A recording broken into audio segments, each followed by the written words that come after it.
Happy Boxing Day, everybody. If anybody knows why they call it Boxing Day, please chime in and tell me what it means. Do you have fights? Is it you have to deal with all the empty boxes of Christmas presents? Enlighten me, please. What is Boxing Day about?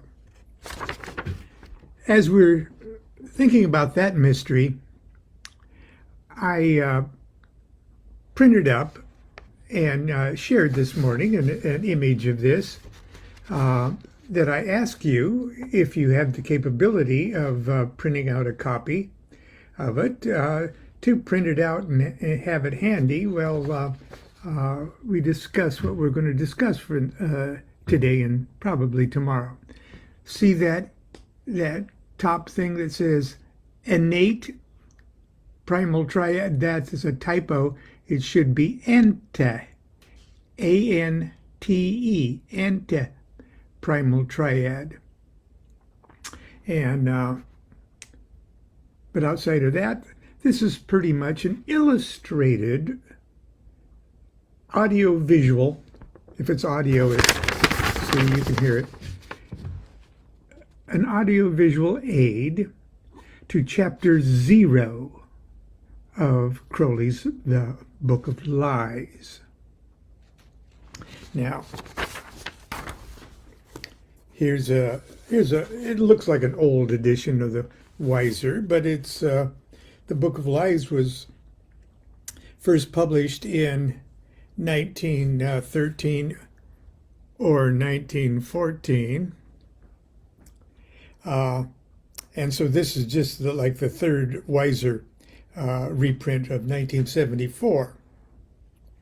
The Book of Lies, which is falsely called Breaks, the wanderings or falsifications of the one thought of Frater Perdurabo, Aleister Crowley, which thought is itself untrue.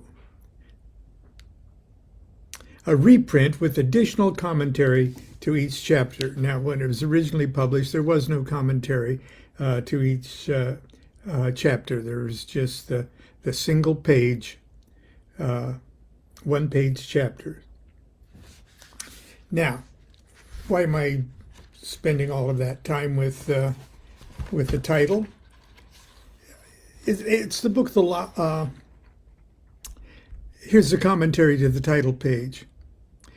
The number of the book is 333, implying dispersion, so as to correspond with the title, Breaks or Lies. However, the, quote, one thought is itself untrue, and therefore its falsifications are relatively true. This book, therefore, consists of statements as nearly true as is possible in human language. You can see why people get confused about things Crowley says. Okay, there is no joke or subtle meaning in the publisher's imprint. That's how he closes that commentary to the title page. The publisher's imprint included the date 1913. But it was probably published in 1914, which has led to much confusion because in 1914, Theodore Royce in 1913 or 14, Richard Kaczynski should know, went to Crowley and says, "You've published The Secret of the OTO in plain language right here in this book." And he went to Crowley's bookcase and pulled it out and said, "There it is." And Crowley finally didn't know what he was talking about at first, and finally says, "Oh, that's the big alchemical secret of sex magic. This is Western Tantra. I get it. I didn't even know I was saying." Okay. And it's led people to See, Crowley was a time traveler, and he bent time to have Royce come out of the future to... Anyway, so the first lie Crowley says, in my opinion, in this whole book is there is no joke or subtle meaning to the publisher's imprint. That being said, let's return to this. Now, chapter 0 of the Book of Lies. Hopefully you can follow along. Chapter 0, and it's not just 0, it's 0 exclamation mark. It's 0 exclamation mark.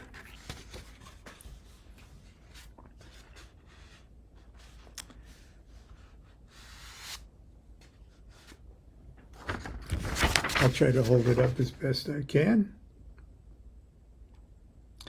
0 exclamation mark. The anti-primal triad, that's right up there, which is not God. Then nothing is, nothing becomes, nothing is not.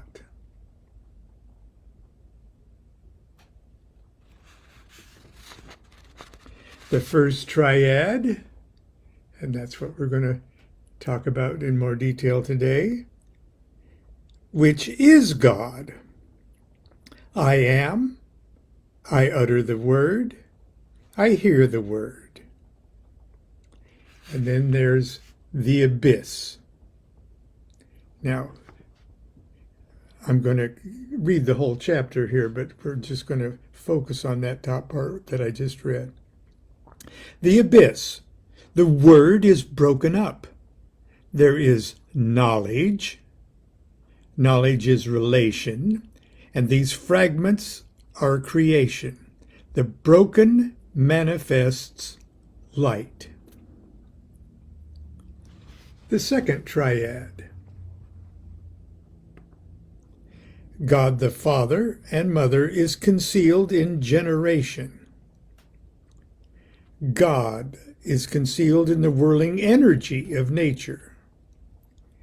God is manifest in gathering, harmony, consideration, the mirror of the sun and of the heart.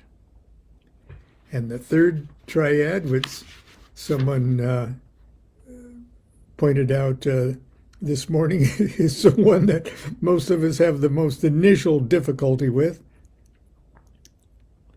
Bearing, preparing, wavering, flowing, flashing, stability, begetting. And the 10th emanation, the world. Now, it doesn't take a rocket scientist, a rocket Kabbalist to see that this part, anyway, is a tree of life.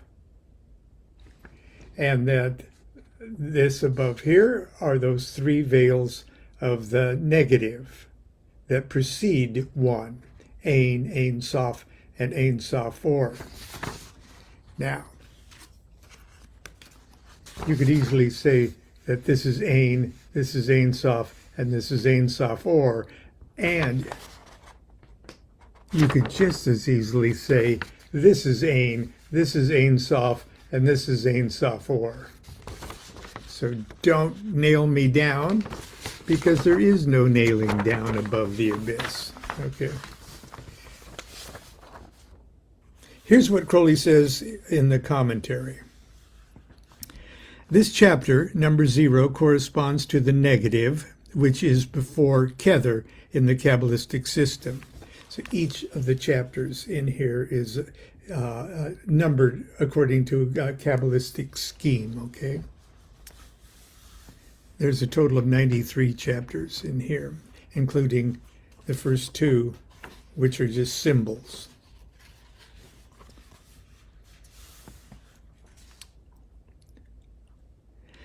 The note of interrogation is exclamation mark.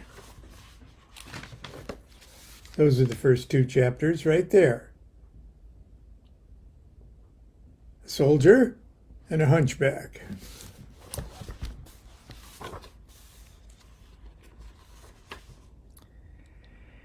The meaning of this symbol is fully explained in The Soldier and the Hunchback. Thank you, Lon. This chapter begins by the letter O, followed by the mark of exclamation. Its reference to the theogony of Liber Legis is explained in the note, but it also refers to katis, or the yoni, phallos, and sperma, and is the exclamation of wonder or ecstasy, which is the ultimate nature of things. Now, I am embarrassed that I have to point this out when people are talking about the big secret of sex magic of Crowley's, the OTO's secret. The ecstasy, the mechanics, the machinery, the allegory of what is going on in the human creative processes, the energies, the primal impulses of creation, the same thing that holds atoms together and is the source of energy itself, is in the human sex act just the most obvious, in your face, as we might say, in your face expression of that divine energy. And what we're really talking about in that ecstatic dissolution of soul in ecstasy is the exclamation of wonder or ecstasy, which is the ultimate nature of things. We're just not talking about an act, a physical act between mammals. Okay. Now, the top thing here in the commentary, the anti-primal triad. This is the negative trinity. Its three statements are, in an ultimate sense, identical. That's why I could say you could read it coming or going, or inside out, going to the ends. Three possible modes of conceiving the universe. Now, conceiving the universe does not mean understanding. Oh, I can conceive it. Doesn't mean understanding the universe. A concept as low as understanding is going to be found right in the middle of the abyss here. Conceiving the universe means in the same way that a baby is conceived.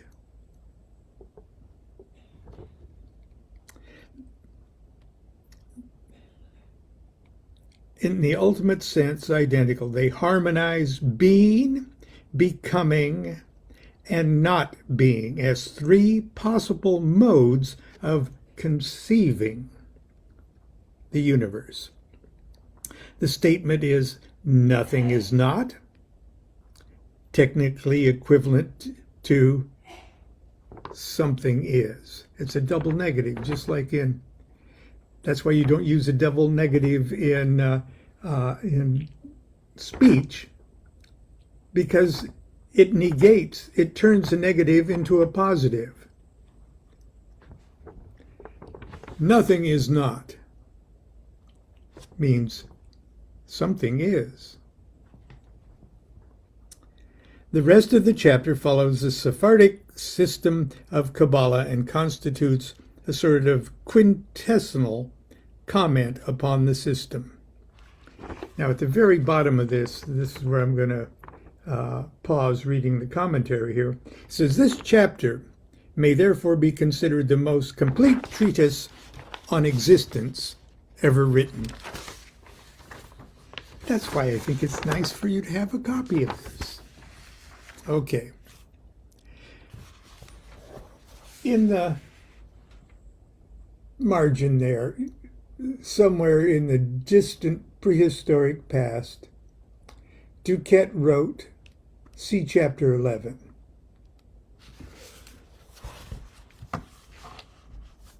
So let's follow that.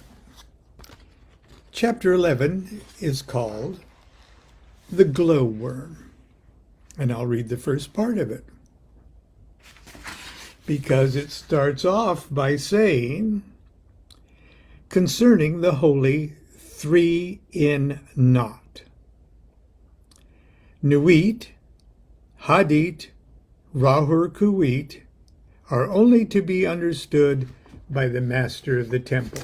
Now on a tree of life, master of the temple is right there. Number 3. Here, let's see if I've neatly doctored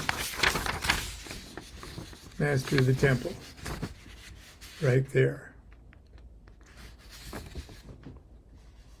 Now I'm sure you can follow along.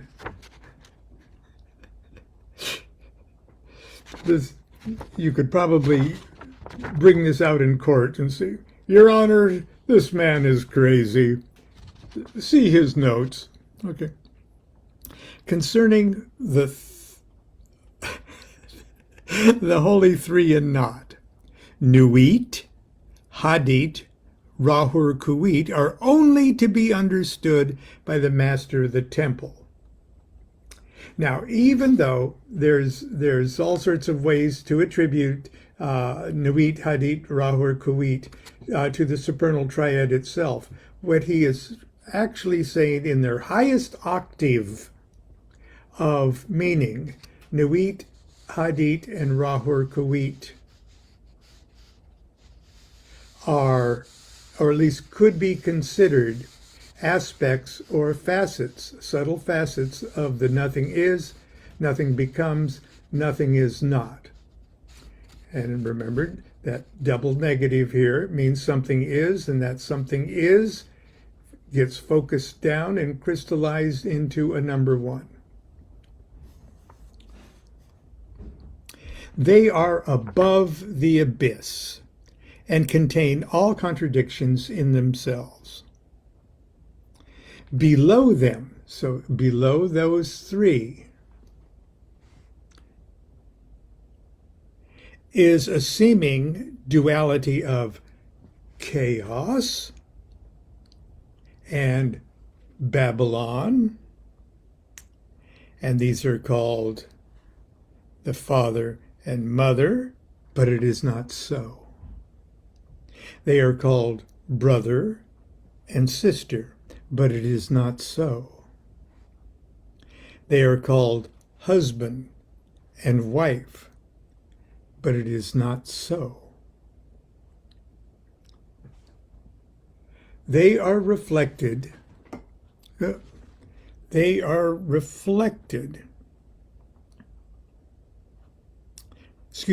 reflection of all is Pan. Okay, so Pan is a reflection of all of these. 1, 2, and 3. It's reflected into Pan. The night of Pan is the annihilation of all. Well, there's not an all yet to annihilate. But when you come back up, that all does get annihilated. It's annihilation of the all. Cast down through the abyss is the light. And then we'll talk about all of that below the abyss stuff tomorrow. Just as a reminder here, the first part of the chapter describes the universe in its highest sense, down to Tifereth. Number 6. It is the new and perfect cosmology of Liber Legis. Chaos and Babylon, just like Lon said, are Hokmah and Binah, but they really are one. The essential unity of the supernal triad is here insisted upon. In other words, hey, it looks like three stuff. No, it's not three things, it's one. It's one thing. It's a Trinity unit. It's the unit. The unit is the thing. Pan. Pan is a generic name, including the whole system of its manifested side. So in other words, if you back your camera up all the way like that, that's Pan too. Those which are above the abyss are therefore said to live in the night of Pan. They are only reached by the annihilation of the all. Thus, the master of the temple lives in the night of Pan.